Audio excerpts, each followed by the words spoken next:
For those of you who don't know, my name is Cindy Clifford. I am the president and one of the founders of the Heart of Riverhead Civic Association. As we have done in the past, we have collaborated with the Greater Jamesport Civic Association and the Greater Calverton and Wading River Associations in order to provide an opportunity for as many people as possible to hear what our candidates for the town board have to say. Unfortunately, in this particular case, the Republican candidates were invited and declined. You can read about why, I won't go into it, but what we're going to do today is we'll be giving the candidates 90 seconds to answer questions. The questions have been submitted from members and residents. Our moderator has made the final selections. Each question will be asked to each candidate in a rotating order. So Jerry will go first, Mark will go first the second time. The candidates will have 90 seconds. We're requesting that the audience be respectful. I don't expect any jeering, but just so you know, I'll come and hurt you. When this is over, the attendees and candidates are welcome to remain for individual conversations if you want to do that, and providing whatever time everyone has. We really want to thank our moderator for today. He is not only a lifelong Republican, but he is a former Suffolk County legislator. He is a former Suffolk County family court judge, and he was the commissioner of the Department of Social Services. Please welcome Greg Blass. Thank you, Cindy. It's an honor for me to help this community effort today, and I think we should get right to the candidates. And with that, I will get to the first question, and as Cindy explained, whoever goes first for this question, the next one will go first for that question, so no one has to have the dubious distinction of going first all the time. And with that, I again want to say that if any of the questions need to be repeated, I will be glad to do that, and I'll even summarize them if that's helpful as well on the second go round. So, with that, the first question will go to the supervisor candidate, followed by, that of course is Jerry Halpin. That will be followed by Mark Woolley, and then Kevin Shea will be the third respondent. And then when we go around to the next question, Mark will go first, then Kevin, and then Jerry, and so on. Okay? So, first question I have from the community that I am going to ask the candidates to answer is this. And again, these were written and composed as submitted. I did not do any editing or summarizing, so they're original. There is an ever-growing concern that Riverhead Town is outspending its income. As a member of the town board, what is your approach to this concern? And we'll start with Jerry. That's a really good question, and I believe that the budget just came out, and so with a 7.74 tax piercing again, we definitely have to figure out a way to not only slow that, but to reverse that and to go in the opposite direction for our residents. The first thing that everyone says is we have to have new streams of revenue. For me, that means that we need to not miss at EPCAL. Once we get out of that lawsuit, the next thing that we do and we propose at EPCAL has to be a home run. We need to work with our county, state, and federal officials to bring something there that actually brings real paying jobs, that's sustainable. We also must continually cut waste. The way that government works is taxation, fees, and fines, and new streams of revenue. And so one of the things that we're going to have to do is continue to figure out ways to cut waste. That will mean that we're going to have to make some hard decisions as a community. The government, the elected officials need to look and to listen, but we need to make those decisions of what we can actually live without. Every one of us does it in our own home. We've all done it since 2020, and we must continue. We also have to continue to pursue grants. Obviously, our town is really good at getting grants, and we need to do that, but to work on them to develop and to sustain the development that we already had. There are so many things. And then we also need to do the big one, and that is we need to review the IDA process, which is hurting our individual taxpayers in the long run. The continual revitalization of that will be inevitably positive to all of us. Mark? Greg, could you just restate the... Yes, residential property taxes have climbed by over 15% in the last 3 years. What will you do to stop future increases? First of all, good morning. And I'm once again glad to be here talking to everybody. And thank you for coming out. The important thing is the budget, and we see what's happened again. They promised to, because they will, pierce the cap for what will be the 4th year. And to me, it just shows just a total lack of knowledge as far as budgeting. It's, you know, the blame game with them. The current town board is, you know, it's policing and it's retirement and it's healthcare and it's a state, and, you know, and then I look just down the road and I see that Brookhaven's able to manage it, and Southwood, the other towns can go ahead and not pierce the cap. So, you know, and sub-county budgeting and also the school district. So to me, it's just a blame game. There's also, this is their idea of what they call forward thinking. This is how they bring the town into the future, by just continuing to tax us and increase the fees and increase the salaries and the like. I don't trust their budgeting at all. I want a forensic audit of the budget before I even lay a hand on it. I don't want my fingerprints on this budget at all. I want a full accounting, and I want, with every single resolution, I want fiscal impact statement. Jerry's correct about FCAL. We need to end that lawsuit. We need to figure it out. You know, nobody's going to be happy. You know, not both sides won't be happy, but we need to do what we're supposed to do with that. It was meant to be the generator here, the economic engine for us. And like I said, we need to conclude that, settle that issue. Hi, I'm Kevin, and that tone that follows, but I'll just go with it. Answering to the question about the budget, the first thing I would want to do is similar to what Mark is. We need to decode it. When you see the budget up on the internet, you will see it, but apparently there's a lot of things missing from it. It's rather opaque. It's very difficult to understand in what direction the town is going in. So they have formulas where you're allowed to decode it to see what direction we're going. Are we going towards some peak of development where it's going to go up or going down? We need to examine that. The second thing I would want to do is try to separate what we want and what we may need. There are a lot of essential services that we need to provide.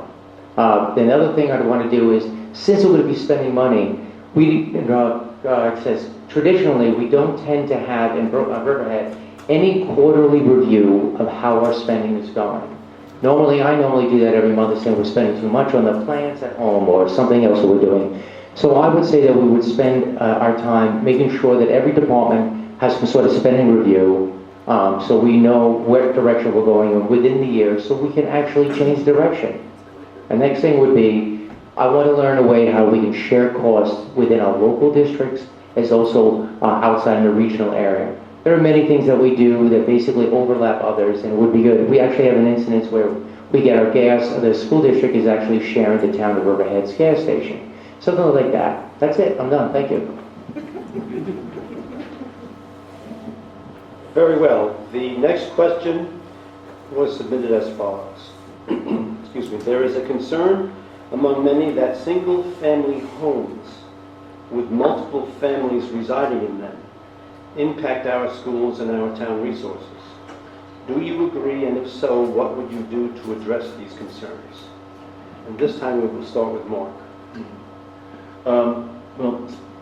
These single-family homes, some of these single-family homes that we have more families than one in them. And that's one thing we need to do is bring code enforcement more into the picture as far as enforcement, and we should have never had 5 individuals die in a fire a few years back, no matter what, whether they were here legally or not. That's something that we should have been on top of. As far as, you know, homes go, you know, we're looking at the school district now. We have issues going on across the river with what Halpin is proposing as far as the Riverside redevelopment, and the thing we need to do is actually plan for that impact. We've actually sat down as a group in the past with our fire and ambulance, and also with the superintendent at that time, to talk about how to be prepared for something like that. I think most of what we need to do is preparation. So a lot of what I do is coalesce. My job is to go ahead and bring people together to try to figure out things. That's how I intend to approach this job. And when it comes to either single-family homes or any other issue, I'm looking to sit down as we're doing today and be able to hear from you. It's not going to be something where I'm going to have all the answers, but it is something I'm going to need assistance. And the best way is from you folks. Time. Thank you. Kevin? Yes, sir. I'm sorry. Oh, thanks, Greg. And Greg, that was merely a two-part question. You say, what is your opinion about the multiple families in the neighborhood, and also how it may also affect the school district? Is that correct? Yes, Okay. I'll read it again if you want. What's that, sir? I'll reread it. Oh, no, if you feel that I did it, all right. You Did did I fine. understand it? Yes. Okay, sir. All right, so as a New York City firefighter, we have to deal with fire safety, so I'm going to deal with the multiple families. Obviously, we do have an housing issue, and we'd like to see that people who want to live in here have a place to stay. So with the multiple families, I do know that I would love to see multiple options where multiple families could be in there. When I was in New York City, problems we had with multiple dwellings is they didn't have proper fire protection and prevention. So you had many people in a room. And the kitchens were placed in sort of rooms. And in fact, Riverhead actually did some recent code on that to prevent some of these things from happening, and hopefully they're enforcing it. There's other ideas out there, for example, manor homes that could be divided for 4 homes, or mixed-use buildings that could be done for that. So that's one issue. Now, how it involves multiple people for kids going to the school system. Technically, this is a school district issue, but I definitely feel that we have some influence and some indirect controls that we can have to try to make sure that we can make the school districts work. One idea would be also that, we're not alone. We're not the only school district around, and actually we have a lot of people in our school districts. Southampton has less, East Hampton has less, and there may be some way if we talk together how we can figure out how we can handle this situation with the school district. Thank you. Oh, I guess we go first, right? Yes, now the next person that goes for this question would be Jared. Thank you, sir. So Long Island, not being a native Long Islander, Long Island is one thing I know, and that is a multi-generational family units. So when I moved here, so many people lived in a mother-daughter, but they did it legally, and I think that is a continuation of what our governor is saying, where she's creating legislation that will make accessory apartments, making the back of people's property available to be built out. And Riverhead is a pro-housing neighborhood. We are a pro-housing, town. And so while that is true, and while all of those things are, like as Mark said, and Kevin as well said, safety has to come first. We need to make sure that we're legislating, which is great, but anything put on paper is only as good as it's enabled or embodied or acted out. And so therefore, one of my plans is to bolster our PD cooperation with our code enforcement, which they already do. I don't want to come across as they're not doing their job, but to make sure that they have the tools past 5 o'clock. Our code enforcement officers right now, if an officer is speaking to the officers, if they go into a home and they see an issue, whether it be a structure that's been built or overcrowding or anything that's a code enforcement and it's past that time, they have to then call and get that person to come out of bed where they're at, if they're up island, whatever. And my plan would be to have them there available to come in, as other towns do, immediately, so we're not paying that overtime, but also so that we have that capability to keep people safe and knowing those things.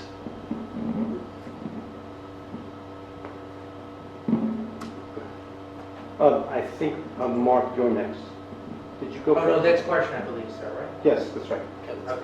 Go ahead. Go ahead. No, I already answered. Yes, sorry. I'm sorry. Then It's okay. we're on to the next question, 4th question. Or 3rd question. While waiting, this concerns the EPCAL property. While waiting for legal judgment, as it's phrased, should the board create a commission to explore how the whole community wants the land to be used and to seek the best advice from experts in environment, economics, and cultural development? That's a yes/no question. Yes? Yeah. I mean, basically, everything you said was something that I would definitely support.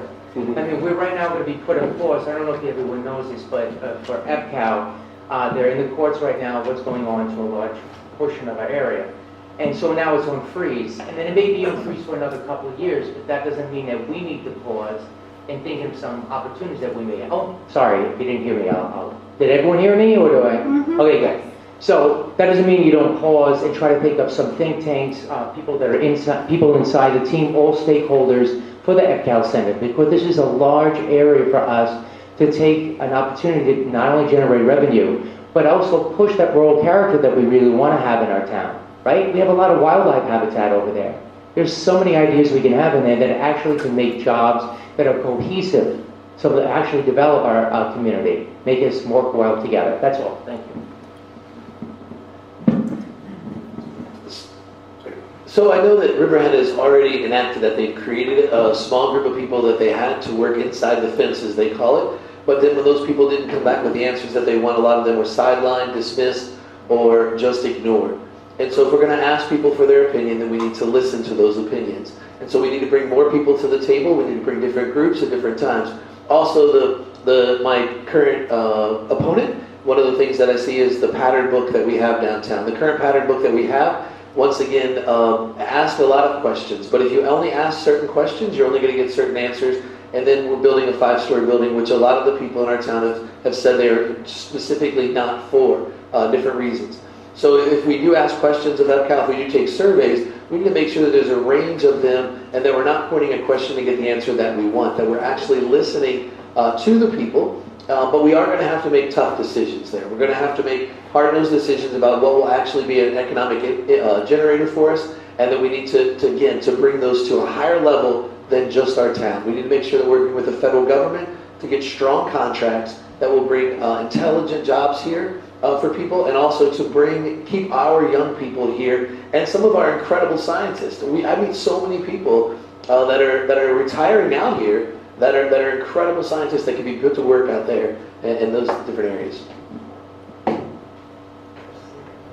Okay. Greg, I was here when the Navy handed it over, and for the buck, so now it's really one of those things where the buck really should be stopping with the town board, but it hasn't. They created a quasi group already and sent them on their way to look at what potential future uses of EPCAL. And of course that went nowhere. That was just window dressing, so that while the ongoing litigation, which again was carried out under this administration, and it was just a trail that led up to this, it's just to make it look like they're really interested in doing something with EPCAL. This is supposed to be the economic engine, not just of Riverhead, and not just the East End. It actually could be of Suffolk County. And it was always there for us to go ahead and use it that way. Unfortunately, town boards over time just never got a feel for what they really wanted to do with that. We've had so many issues and so many plans and proposals that have come through there. And now we're at a stalemate because of what's happened on with the Cremasians and the decisions made at the town board level here, where it has stopped. So look, EPCAL needs to be put into use. It has so many potentials for the emerging technologies that are out there to actually be used and to be able to create good paying jobs. We have a lot of young people here who are smart, who've been through college and who have engineering degrees and IT degrees, and they were looking for a way to make a good, solid contribution to the local economy. We should be giving them that opportunity and not locking it up that we have done. Thank you. Very well. The next question, we'll start with Jerry, and it reads as follows. We are hearing that Main Street's revitalization will greatly reduce handicap parking. We have a significant number of senior citizen population that needs to use those parking spots on Main Street. Would this be a priority, and how would you resolve the problem of parking?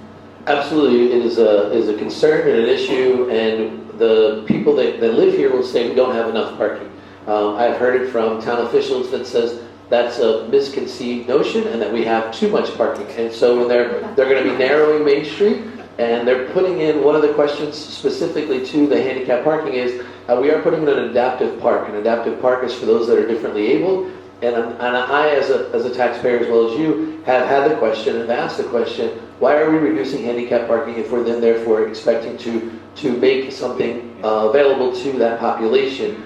And so it's a grave concern. It's something that we will need to do. We also need to be smart about where that handicap parking is or that accessible parking is, not in a parking garage. And if we have to be forced to that, which it looks like the direction that we're all going to be going regardless of what we want today, then we need to make sure there's shuttle services that those people that are differently able are able to get to the services, the things that are downtown that make our town amazing. So it's going to be a legislative move. It's going to be something that we have to do with the town board, but it's going to take the town board working together, thinking beyond just a developer. Well, they're looking to build a parking garage up on First Street, and I think a lot of what you're going to be finding there is going to be utilized for the 5-story condos in the apartment buildings that are going to be going up across from the theater. And then, you know, as far as accessible for folks who need assistance in getting, not everybody walks, we all know that. So how do they go ahead from getting from point A to point B? I think if the town board has a way, the current one, we'll just install parking meters and we'll go ahead and we'll tax them and get a fee that way and find that low hanging fruit to go ahead and then make their lives even more difficult. You know, as far as I can see, the parking that they've got planned out here, whether it's going to be on First Street, you know, shuttle services, whether it's going to be up on Second Street or whatever, it looks like some kind of stuff that people are going to end up, they're not going to be able to afford it to begin with. It may not even be there for them to use, and they're going to have to walk down the Main Street. Not everybody, like I said, not everybody can walk. It's probably one of the most ill-conceived plans that they've got. I don't even think that they've even figured out that, you know, there's probably going to be some flooding going on because of the Peconic. They haven't even looked into that, which is a whole nother issue. So I think that at this point it's something that we, you know, unfortunately they're on go forward, but to me it's just backward thinking. Thank you. I don't disagree with anything that these guys say, but I just want to add, I just want to lay out the foundation. Right now, like you said, you mentioned before, the apartments are there, and now the parking is sprawling over into what they call the parking districts. You know, the guys who run their businesses actually have to pay to run these parking lots that are right behind the buildings. And now if the apartment buildings, if their parking sprawls into their area, they're basically paying for them to be there, and they have less parking spaces for their own customers or for the residents that are coming in for some sort of quick shopping. Someone had mentioned to me one option, and I'm sure there's many options that have come right from the town, of saying, the meter parking didn't work, but part of the reason it didn't is because we didn't have our own little resident stickers to say maybe we have a little bit of a privilege when we're going to come there for that quick shop. You know, they want to be able to say that I can park there, but I don't have to be getting that big fee on it for parking the spots, because it is always going to be limited. Especially if you're going to be trying to do development, you're going to need parking spaces for it. So I think I answered that question how I feel. But again, it will be participation from other people, and then maybe it will be that if the apartments are going to be using it, maybe they'll have to pay $2,000 or some sort of set fee to allow the residents to live in those, to use those parking spaces. Thank you. Very well. The next question is a combination of questions that were received in connection with the redevelopment and revitalization of the riverfront. So I'll read them together. With the riverfront underutilized by boaters, what would you do to attract the boating community to the riverfront and downtown? Do you feel that, one, a recreation attendant similar to the beaches would be a positive addition to the riverfront? And two, do you feel that a police substation would be a benefit to the revitalization? And I'll be glad to repeat any of that. That's fine. Well, having an attendant, you know, on hand is always helpful. You can see that at the beaches, you know, police either are down there to make sure that everything is going well, and so I think a rec attendant down by the river would be fine. And as a police substation, that's something that has been discussed, you know, in the past. It's gone nowhere. It just seems to bounce around. It's almost like what you see with the Armory. It's going to be a YMCA, but that's usually during an election season. it would be something I would want to go ahead, and again, like I said, I really don't trust their budgeting anyway, so I would want to see what money is there. Money comes in and out of the budget, and you just don't know where it's coming from and where it's going. So that's one thing I would definitely want to scope out with this before moving on that. Before you start doing anything down there, though, why don't we dredge the Peconic? Why don't we go ahead and have someone like myself contact Army Corps and say, you know what, let's get a study done and let's get that Peconic dredged. It is one of those waterways that you can barely get just your normal boat through there where someone's recreational activities, and so I think that would be number one to get down there. And again, it's really going to be something that needs to be done anyway, because there is going to be flooding with all of the development that's going on down around the Peconic. No one's really looked at that as they should be doing. Again, it's something that I had invited Army Corps to do a study on. They did come up with about 4 or 5 proposals, but that seems to have gone nowhere as well. Very well. I'll repeat the question, Kevin, if you want. Go for it. Revitalizing the community to make it more attractive to the boating community, a recreation attendant, and a police station. Okay. So, and the police station would be for Substation for the the boat, yeah, for the marine area, correct? Yes. Okay. All right, so, where were my notes? Okay, police station, okay. First thing I want to lay it out again. We do have about 100 police officers in all of Riverhead, right, operating. And this proposal for police stations is first new to me, but I do also, speaking for a person that had to deal with water safety and operations over at the water, we do happen to have, this happens to be where an area where there's a floodplains. It can go up to about 13 feet, as it did happen during that last storm, the Operation Sandy, but the storm of Sandy that happened. So people's lives could be at risk. We still, to this day, don't even have a life preserver on the sign for the safety of other people. So I would say what about a layer is prevention to make sure that we're not going to have some sort of water disaster in that area. Second would be is to try to provide other support systems for people that have fall in the water or stuff. And one thing we have 100 cops. We do not actually have a dedicated constable in the water, which would actually help out the people that are in the boat that are in distress. So these are things I would be focusing on before putting some sort of police station in there. But I also do applaud the idea of actually working with the boating infrastructure to make sure that we're the dredging. But that's something we would discuss with the boating association and the business, the chamber, business of chamber, is that what it's called? Thank you. All right, that's all. Very well. So to answer your question specifically, yes, and this is my wheelhouse. To attract people to something, this is where I thrive. And this is one of the things that I believe I bring differently than any candidate for supervisor that has been in Riverhead for a long time. To highlight and to accentuate something to show how amazing the area that we have. As far as an attendant, obviously, we need some personnel down there. We do need a life ring. We do need to dredge.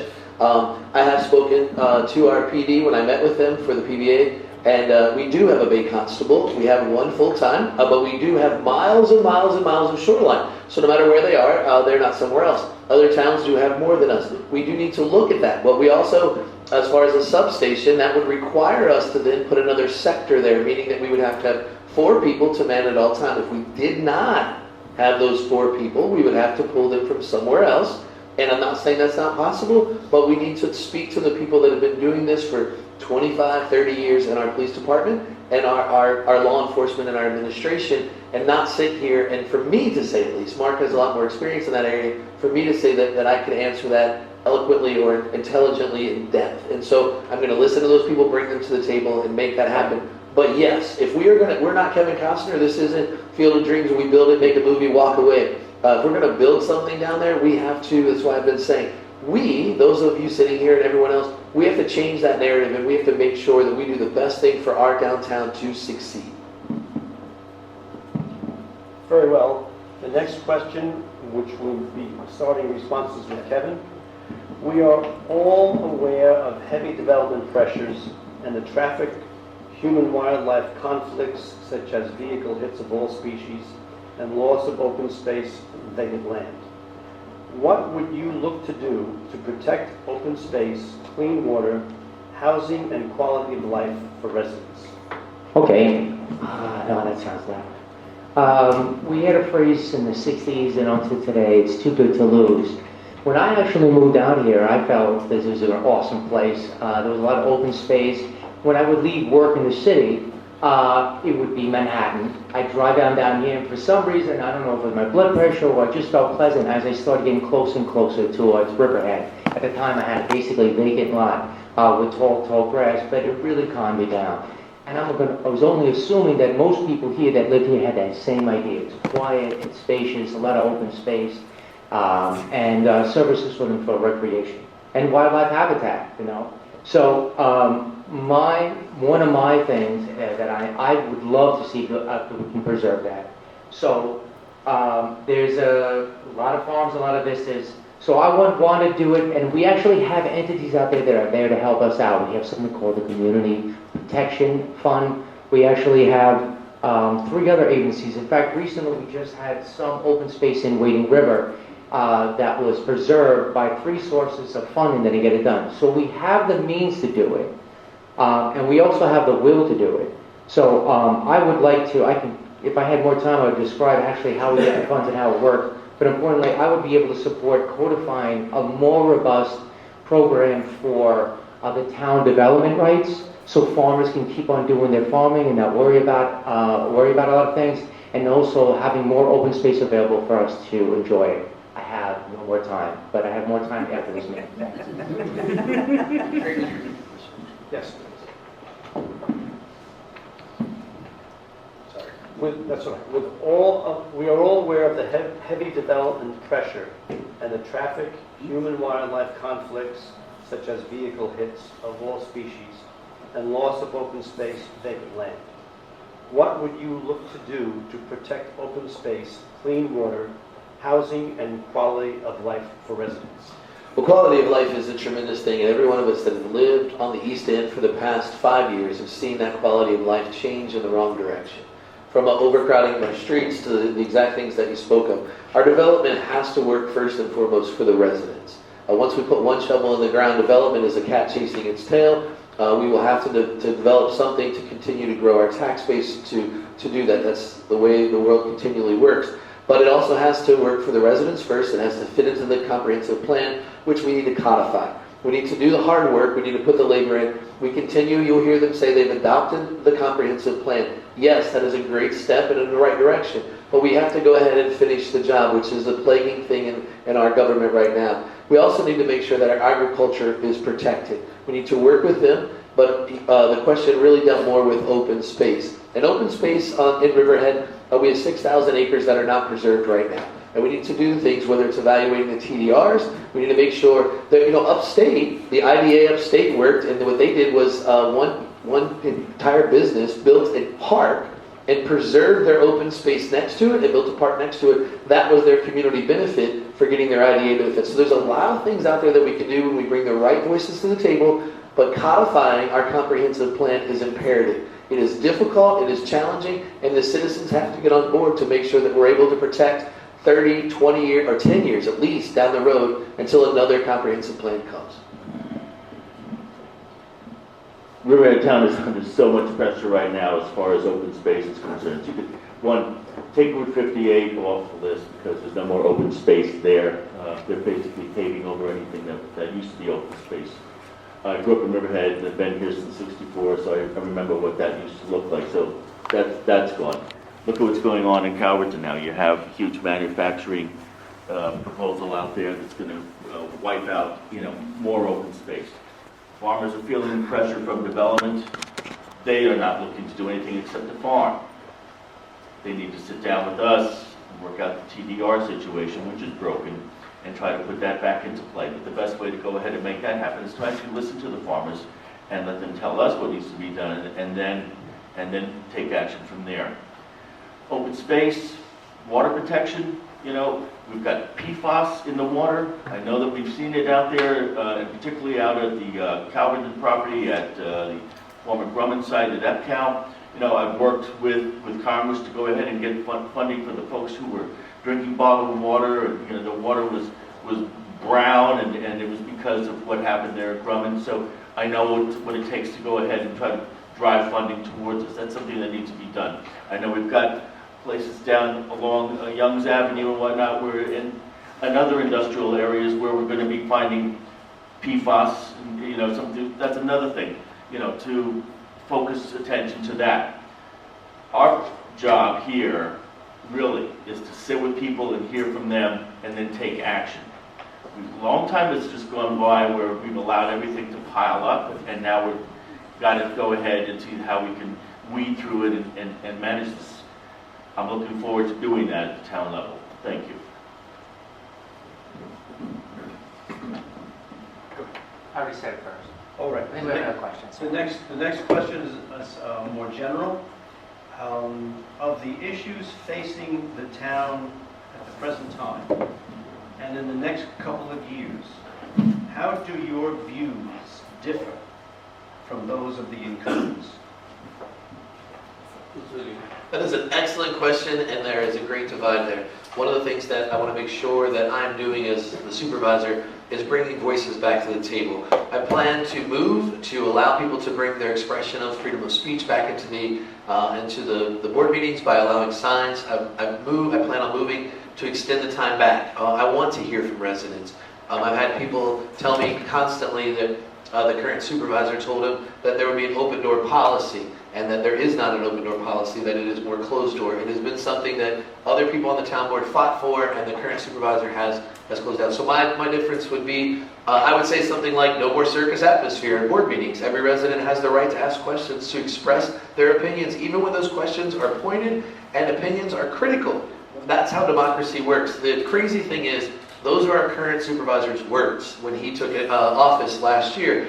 He also said history is full of leaders and examples that refuse to accept this. It never worked out well for them. Eventually, it even works to the detriment of the elected official. We need to make sure that we're listening. That is the culture that I want to change. I want to make sure people that come to work, I know it's not the end all. We need to pay our employees well at Town Hall, but we also need to make them know that they're able to speak their mind, they're able to have a voice, and that the community is as well. We all live on the same soil. We as a community, we need to not allow the national narrative, the local narrative, or anyone to divide us. No, it doesn't matter race, socioeconomic status. We need to do that. Okay. You can't have signs in the town boardroom. That'll be the first thing I'll do. No signs, none at all. You won't have a sign up there that says your nameplate, okay? So that's a sign, you can't have that. That's gone, all right? That's for everybody. This way, everybody works fairly that way. And then you just have to guess who the people are behind what used to be their sign, okay? I'm a Virgo, by the way, if anybody really wants to know what the sign. The other thing is, these are the forward-thinking folks, okay? Again, I'll bring it up, 4 years in a row, let's just pierce that tax gap. Let's just give ourselves some raises. Now, we're not doing merit raises, but guess what, guys? You already did it last year. You already took care of people quietly behind the scenes, and you've given their merit raises. Pretty much for life, like there's a hope. No, that's not how you do it. That's not how you work it. I've said it all along, and I said it in Jamesport. Yes, I will be that no vote, okay? But it's a no vote because I'm someone who does know. This is the K-N-O-W. Know is part of knowledge, the word knowledge. I do have that knowledge, having worked for the government at the state and federal level as long as I have. They talk about forward thinking. Forward thinking doesn't mean that you go ahead and you're a rubber stamp on everything that comes before you. Forward thinking means you actually take every single project that comes before you and you say, I'll review it, thank you for coming in, and we'll get back to you. You don't go ahead and rubber stamp everything. You also make people follow the rules. If everybody here has to follow the rules, has to follow secret, has to follow environmental policies, has to follow regulations, that applies to everyone across the board, especially these folks who are coming in from the west and who believe that they're going to go ahead and overdevelop in Riverhead. This is my hometown.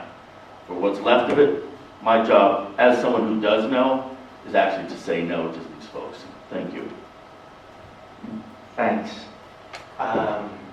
The first part was about the idea of how I may differ from these leaders, the town board members, is that correct? Yes, of the issues facing the town now and in the next 2 years. Yeah, How do your views differ from those of the incumbents? yeah. Well, kind of difficult, like, I've never been a politician, I've been a blue-collar worker, so I wouldn't necessarily be able to care. I haven't been in a position of this type of authority before, but that might be a good thing because I didn't really learn all those bad habits that they have.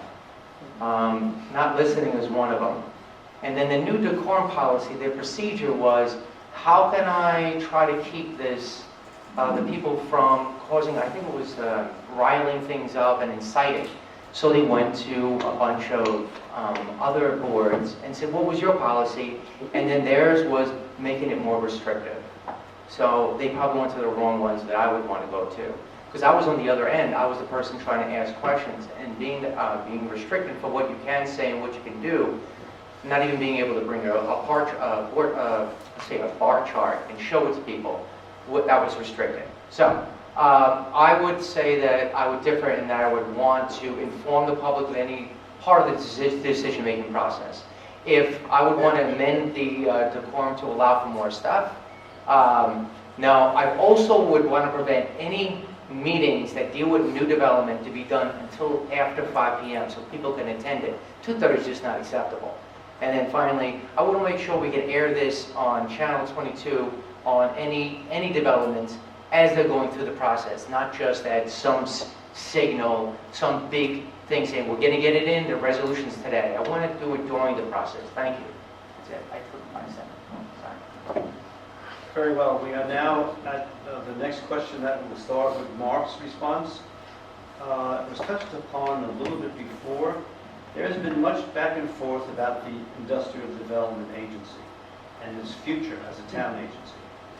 How would you make the IDA more accountable and more effective? Thanks, Greg. I still don't know what this huge monstrosity over there next to the library is that was given IDA benefits. It's been run through the process initially with a guy who was basically involved in a Ponzi scheme up in Huntington. So that tells me, first of all, that you should be vetting a little bit better the folks that you deal with. Everything is about IDA exemptions, IDA breaks. You're going to be seeing Joe Petroselli getting one for the 5-story condos and apartments that are coming up. Remember, this is the guy with the golden hand. I'm not sure if he's a developer or a proctologist, but that's for someone else to figure out. My job is to go ahead and look at this overall and say to developers, you're not coming in here, it's not going to be rubber stamped. IDA, first of all, we have our own IDA, restructure it. Top down, bottom up. It's time to go ahead and make the changes so that everybody is getting maybe what I consider to be a fair shake and not just a shakedown. Thank you. Just want to lay it out. I've had this earlier in my days when I was learning about it. IDA stands for Industrial Development Agency. They come in and I may be connoting it, but they kind of lay out the little red carpet when a new developer is coming in, giving them some incentives to say, why don't you choose Riverhead? And Riverhead has its own Industrial Development Agency. They are the ones that when given some sort of grants, they actually provide other benefits to them. So what's the problem? The problem is a lot of those benefits that go to them, none of them necessarily come to us. That comes with abatements, that comes with some removing some of the taxes they would need to pay. So the question would be, how do we feel about it? What can we do about it? Well, technically as a town board members, we have influence and we have indirect control. The IDA makes up their own their policies, but we also appoint them to that. So before they get through the gate of being in that pen, the IDA to make those decisions of throwing out the red carpet to these developers, we get to say, hey, you're going to be in that job. This is our checklist of things that we find important. If we're going to appoint you, we need to know that you're going to be following the vision of the residents. We've talked with them. This is what they want.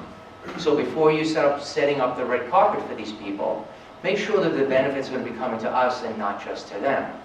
All right, I'll just leave it at that. Thank you.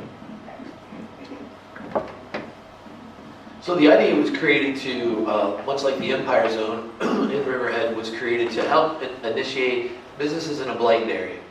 we on Long Island have the one greatest resource that the entire world continues to argue over and fight over, and that's land and possibility. We need to protect that, but our IDA is something that can be an initiative for that. If you look around in the remainder of the state, like I said, the businesses that are part of those IDA abatements, they give back to the community in a different way. Our businesses that have received the IDA benefits, I believe, would want to do that if they're led and told to need to do that. As Mark said, from the top down to the bottom, it needs to be reviewed, it needs to be examined, because it is hurting our individual homeowners and taxpayers in that way. And that's no longer an option. We need to do better by those people. We need to do better for one another. But we also need to make sure that we don't lose control of that someone else is controlling it. And with that said, one of the things that we need to do with our IDA is to protect our senior citizens, protect our young people for 30, 40 years down the road without the continuation of long-term extended IDA benefits, without really examining and seeing proof that that business would no longer exist, and then making a decision whether or not that business is too big to fail, which I don't know how free enterprise or capitalism creates that opportunity. We need to allow people to fail and someone else to come in and take over if that's a possibility. But our IDA is taking away from our fire and our schools, and that is the biggest area that I struggle with. People will say, and I know I'm going to go over and I'm going to be in trouble, but I've heard someone say that has received an IDA benefits, well, it's better than the tax that you were receiving because you're receiving no tax. And what I continually say to that is what the person with a full table of food says to the person who has no food. If I throw you a scrap, it's better than nothing. And that is absolutely a terrible way to live within our community. Very well. The timing is such that this will be our last question. Did this go off? It concerns the development in Riverhead. Kevin will be our first responder. Riverhead's development has yet to recreate good-paying permanent jobs for the new labor force emerging from high school graduates and from college student graduates. Is workforce development a local government responsibility? And how will you begin to ensure that future plans include workforce development? Okay.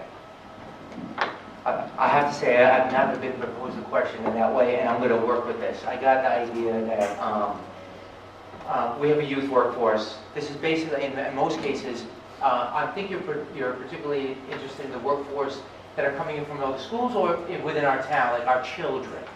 Really both. Okay, thank you. All right, so does the town feel responsible for it? I would hope so. We would love to see that our town is affordable, right? And that would be affordable to almost anyone, including the youth workforce. I would definitely support making sure that when we start a business, that when we're going through the planning process, that we seek that the developer or the business person is hoping to create living wages, not just wages that you can live on and not be able to afford an apartment. From our apartments that they call affordable, I don't find them affordable at all at $3,000 or $4,000. It's not even 1/3 of the salary that people are making. So I do feel responsible for it if I'm there making decisions when I'm bringing in a business coming in. What would I do about it is simply, first I would first talk with the business that's looking to get in there, because when they come in and want to start a business, they go through the planning department, they even have to go through the zoning department. So that's where we actually may have some leverage to say, hey, we would love to see this happen, and actually meets up with people's needs over here. But we need to know that these jobs you're providing are definitely going to be in the agreement, this sort of common benefit agreement, to make sure you're definitely going to have that jobs. Not say you're going to have 10 and only have 2 full-time jobs, and that they're going to get the benefits that they need so they can actually live in the town and be able to pay for the rent in their apartments. Thank you. All right, Sherry. Yes, sir. So if it helps fuel our local economy, lessen the tax burden on the individual homeowners and on the residents, and not adversely affect our quality of life, we have to explore it, we have to go after it, and we have to make it happen as a community. Riverhead is one of the fastest growing towns and communities on Long Island. We are pro-housing, we are movers, we are shakers. We have the last great resource of land that everyone from the West and all over the world is looking at. We need to protect those things, but our workforce, students and humans are incredible. We are the place where everyone comes to work. From Tanger to 58, all over, we have great opportunities for that. but we have to make sure that we're doing that, and we're also building into internships and working for people that those people can move from workforce housing or workforce jobs into jobs that would help them to buy a home and to not stay in that continual cycle. And so we need to work with our school district with that, see what the town can do to partner in those ways, and to also to help our businesses. We need to create the narrative. One of the things that we do constantly is, as residents, we continue to trash businesses that have done things in the past wrong. Once they're CO'd, once they're good to go, we need to mentally change our tone towards them the best that we can. Now, if they mess up in the future, we have to hold to our boundaries. But if they are CO'd, we need them to be as successful as possible, because that will create more jobs for them, but also create more taxes that they pay to the state, which will come back to us and lessen our tax burden. So yes, 100% that is an area of focus that we as a town need to help with the narrative. Okay, I'm not going to repeat what Jerry just said, because I totally am on board with what he just said regarding this issue. But the other component, is housing.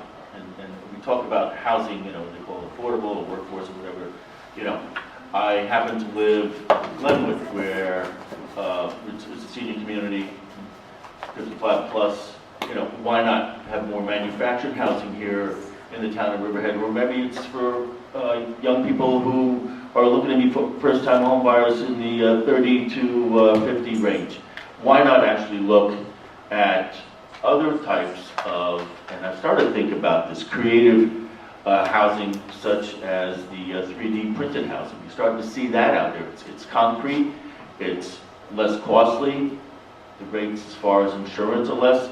We need to be open-minded. We need to start exploring other options.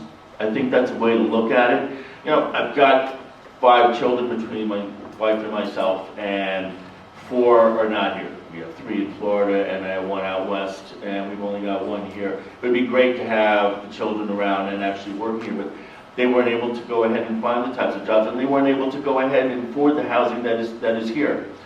It's our job, yes it is, as part of government, and to not only work with the young, but you also want to make sure that seniors are still able to maintain their homes and not be costed out of it as well. So that's fine. Thank you.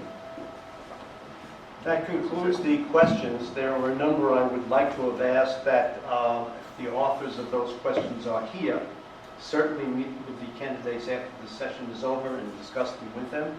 I very much appreciate the candidates having been here today, all of you as well, and it was an honor for me to moderate. Thank you very much.